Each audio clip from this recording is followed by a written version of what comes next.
김용민의 정치쇼 함께하고 계십니다.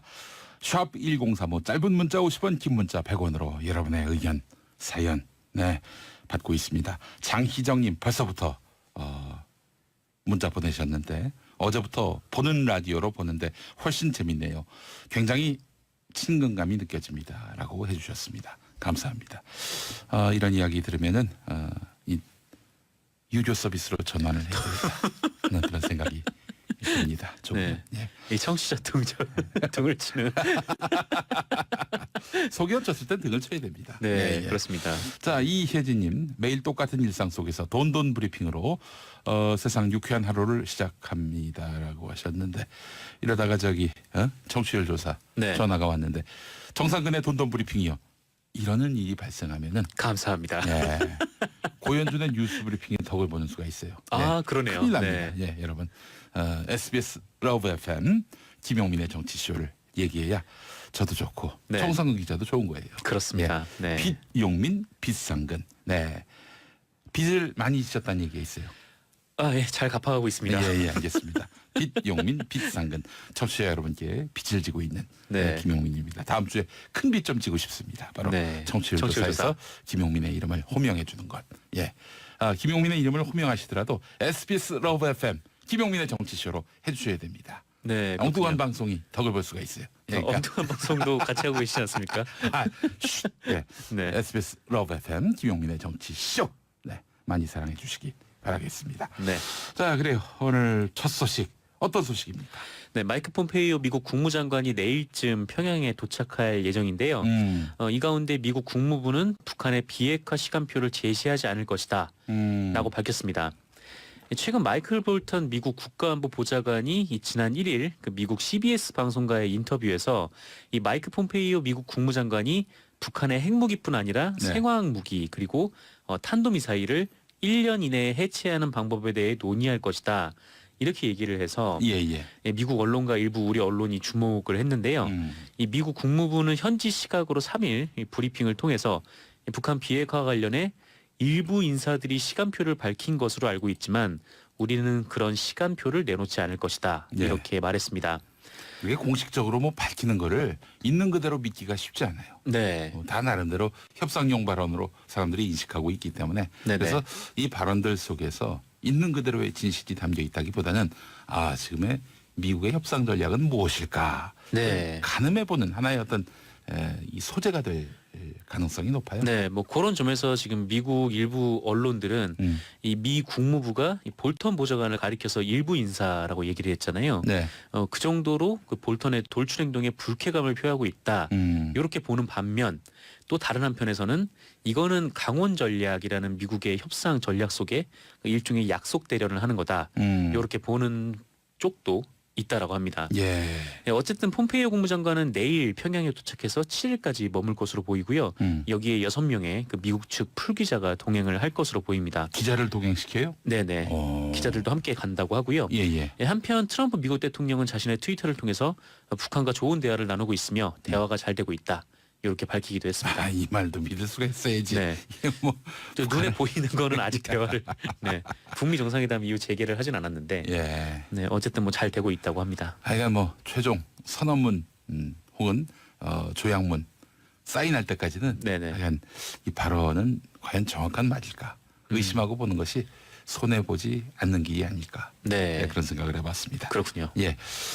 자, 그나저나 오늘 조양호 대한항공 회장의 영장 실질 심사가 있는 날이죠. 네. 제가 그래서 1949년생인 조양호 회장의 오늘의 운세를 보았습니다. 오랜만이네요. 오늘의 예. 운세. 돕겠다고 말하는 사람을 경계하라. 그 변호인 조력을 받지 말란 얘기인 건지 알 수는 없습니다만은 네. 돕겠다고 말하는 사람을 경계하라. 네. 1949년생 조양호 회장의 오늘의 운세입니다. 가족들이 돕겠다고 나서는 건 아니지. 그나저나 그 영장 전담 판사가 허경호 판사는 아니겠죠? 글쎄요. 이게 뭐 연장 전담 판사는 이른바 이제 랜덤으로 돌아간다고 하는데 그래서 랜덤으로 해서 조양호 회장이 되는 것은 아닌지. 네, 그건 뭐 아직 알 길은 없습니다. 예, 그래요. 뭐 추가 보도를 한번 좀 보도록 하고, 예, 화제가 된 인물이라서 제가 허경호 판사의 이름을 거명을 했습니다. 네, 그 이름은 잠시 후에 말씀드리도록 하겠습니다. 다음 소식은요. 네, 기무사령부가 박근혜 탄핵을 위한 촛불 집회가 불붙기 시작한 2016년 9월에 이 박근혜 정권의 비판적인 한 시민단체를 사찰한 사실이 추가로 드러났습니다. 예. 이 경향신문과 더불어민주당 이철희 의원실은 이 현안 보고 좌파단체 민주주의 국민행동 하반기 투쟁계획이라는 기무사 대외비 문서를 공개했는데요.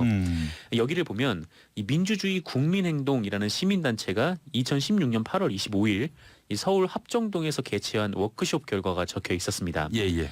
그런데 이 문건에는 이 단체의 회의 결과가 너무 상세하게 담겨 있어가지고 오호. 이게 해킹이나 도감청이 이루어진 거 아니냐 이런 의심이 간다고 경향신문이 보도했는데요. 예.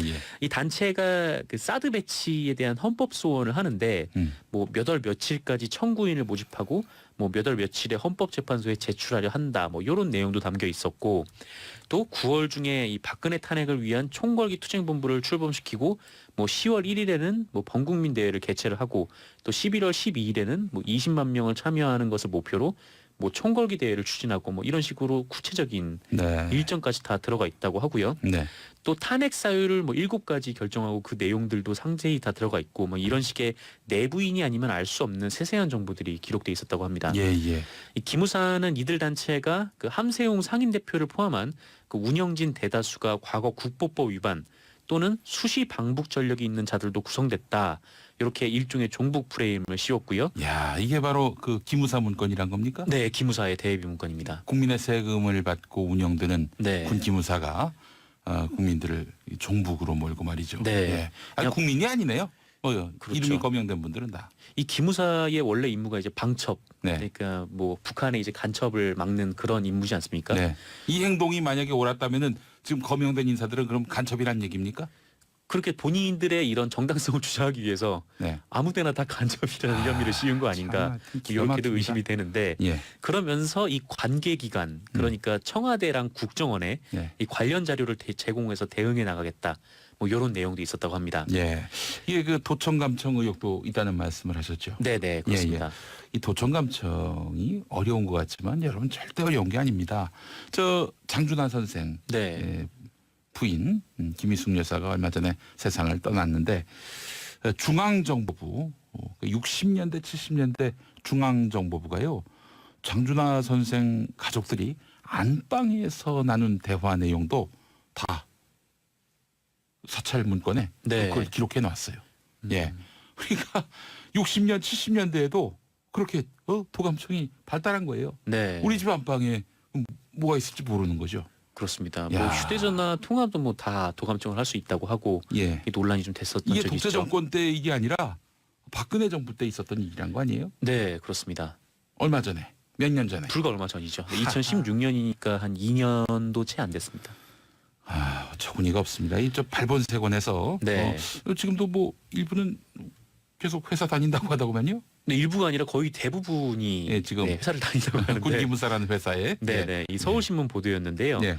대부분이 이제 현역 군인으로 활동하고 있다라고 합니다. 네. 여기에는 이제 TF 활동 당시에, 그러니까 세월호 가족들을 사찰했던 그 세월호 TF가 있었는데 네. 여기에서 활동할 당시 영관급 장교였는데 이후에 장성으로 승진한 군인도 있다고 하고요. 승진까지 했어요. 네네.